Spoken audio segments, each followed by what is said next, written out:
warahmatullahi wabarakatuh. Alhamdulillahilladzi hadana li hada wa ma kunna linahtadiya laula an hadanallah. Asyhadu an la ilaha illallah wa asyhadu anna Muhammadar Rasulullah. Qala Allah Ta'ala fil Qur'anil Karim, a'udzu billahi minasyaitonir rajim. Bismillahirrahmanirrahim.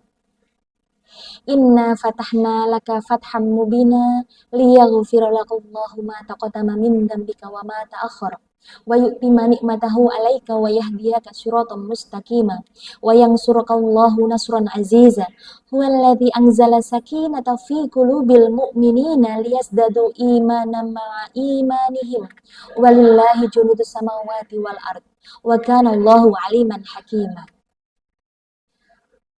Marhaban ya Ramadan, puji syukur kehadirat Allah Subhanahu wa Ta'ala yang telah melimpahkan berkah rahmat taufik dan hidayahnya kepada kita sekalian, sehingga sampai saat ini kita masih bisa melaksanakan ibadah puasa dengan baik, dengan lancar, dengan hikmat, dengan khusyuk kepada Allah Subhanahu wa Ta'ala, bahkan menambahnya ibadah puasa kita dengan ibadah-ibadah yang lain, dengan sholat tarawih berjamaah, dengan memperbanyak tadarus membaca Al-Quran, menghatamkan Al-Quran, dengan memperbanyak sedekah kepada orang yang membutuhkan.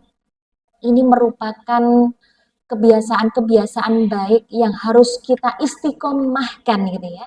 Istiqomahkan di dalam kehidupan kita sehari-hari, tidak hanya di bulan Ramadan, tapi bagaimana nanti ketika nanti Ramadan ini telah berganti dengan bulan Syawal, kita tetap mampu menjaga atau konsisten menjadi orang yang taat dalam beribadah, memiliki kualitas ibadah yang baik, sehingga nantinya tidak mengalami degradasi keimanan dan ketakwaan kepada Allah gitu ya.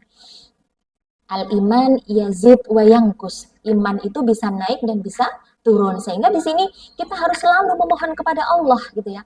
Memohon kepada Allah dengan doa dan juga usaha memperbanyak amal ibadah, memperbanyak zikrullah, mendekatkan diri kepada Allah dengan kegiatan-kegiatan yang memang diridhoi oleh Allah Subhanahu wa Ta'ala. Bulan Ramadan ini memberikan riadoh atau latihan kepada kita untuk menjadi pribadi yang lebih baik. Kita dilarang untuk membicarakan, menggunjing keburukan orang lain. Kita dilarang untuk melakukan perbuatan-perbuatan maksiat. Kita dilarang untuk meninggalkan ajaran agama Islam, ya, untuk mendekatkan diri kita kepada Allah dan menjadikan kita sebagai orang-orang yang muttaqin. Jadi untuk menjadi orang yang muttaqin ini memang butuh perjuangan yang luar biasa. Pernah ada pertanyaan dari seorang mahasiswa kepada saya, Bu Reki, bagaimana caranya menjadi orang yang bertakwa gitu ya. Kadang itu kita sholat malas gitu ya. Kadang kita sholat malas, kadang kita puasa itu malas dan tidak kuat gitu ya. Apa yang harus kita lakukan gitu Bu Reki gitu ya. Islam bukan agama yang dipaksakan. Bismillahirrahmanirrahim. La ikraha fiddin. Tidak ada paksaan di dalam beragama gitu ya. Namun untuk menumbuhkan yang namanya motivasi dalam diri kita, memang kita butuh diri kita sendiri yang memaksa untuk menjadi baik gitu ya. Memang kita harus paham bahwasanya dalam setiap diri manusia memiliki dua kecenderungan. Di dalam surat As-Sam ayat 8 telah dijelaskan. A'udzubillahi minasyaitonirrajim. Bismillahirrahmanirrahim. Fa'alhamaha fujuraha wa taqwaha. Dan Allah telah menganugerahkan pada diri manusia itu dua kecenderungan. Yang pertama adalah kecenderungan berbuat fujur atau berbuat buruk dan kecenderungan berbuat takwa. Dua potensi ini yang memang harus kita kendalikan.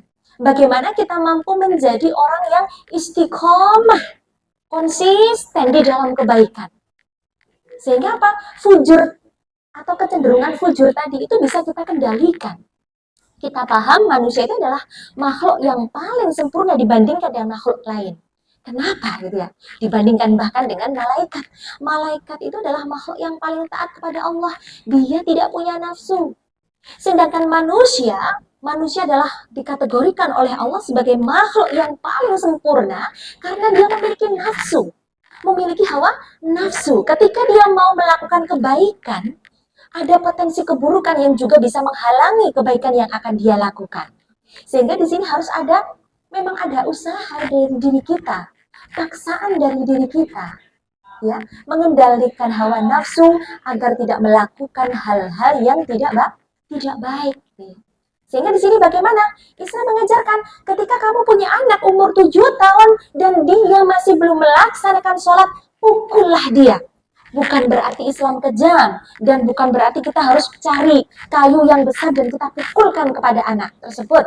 Tapi dalam artian memiliki makna filosofi bahwasanya Islam menyuruh paksa anak tersebut untuk sholat gitu ya. Walaupun dia masih belum paham mungkin tentang hakikat dari sholat, paksa dulu dan berikan internalisasi tentang pentingnya sholat. Sehingga nanti suatu saat dia akan istiqomah dalam menjalankan sholat walaupun tanpa disuruh. Sama halnya di bulan Ramadan. Bagaimana kita mampu menjaga keistiqomahan kita gitu ya. Keistiqomahan kita di dalam beribadah kepada Allah, di dalam melakukan kebaikan kepada Allah dan kepada sesama manusia. Allah menjadikan manusia sebagai khalifah di muka bumi, kita memiliki tugas untuk memakmurkan bumi. Maka kita memiliki tugas untuk selalu melakukan kebaikan. Hidup kita punya tujuan. Hidup kita punya tujuan. Surat Ad-Dariyat menjelaskan, Bismillahirrahmanirrahim. Wa ma khalaqtul jinna wal insa illa liya'budun. Sangat jelas dijelaskan di sini bahwasanya dan tidaklah Allah itu menciptakan jin dan manusia kecuali untuk beribadah kepada Allah Subhanahu wa Ta'ala. Maka tujuan kita hidup ini sebenarnya hanyalah untuk ibadah. Dunia ini hanyalah perantara kita untuk beribadah kepada Allah. Kita diberikan amanah anak, amanah suami, amanah istri, amanah harta juga amanah. Itu hanya sebagai perantara kita untuk beribadah kepada Allah. Suatu saat nanti Allah akan mengambilnya dari kita. Bahkan nyawa yang saat ini kita miliki itu adalah amanah Allah. Seberapa banyak waktu yang kita gunakan untuk menjadi hambanya Allah atau menjadi diri kita sendiri yang hanya kadang ingin mencari kebahagiaan dan kesenangan di dunia ini. Nanti kita akan mempertanggungjawabkannya di hadapan Allah Subhanahu wa Ta'ala. Gitu. Sehingga di sini kita harus selalu memohon kepada Allah, meminta kepada Allah, mengimbanginya dengan kegiatan-kegiatan yang memang bisa mendekatkan diri kita kepada Allah Subhanahu wa Ta'ala. Salah satunya contohnya di sini, jangan pernah tinggalkan sholat jamaah di masjid. Jangan pernah tinggalkan untuk membaca Al-Quran. Ketika azan telah dikumandangkan, datangi masjid dan kerjakan sholat. Jika rumahmu dekat dengan masjid, jika jauh bagaimana? Yang wajib itu adalah yang dekat dan dia mampu menjangkaunya. Terutama bagi kaum laki-laki, hukumnya wajib untuk berjamaah. Kalau perempuan boleh di rumah, gitu ya. Sehingga di sini bagaimana kita selalu memohon kepada Allah agar selalu dijadikan sebagai orang yang istiqomah.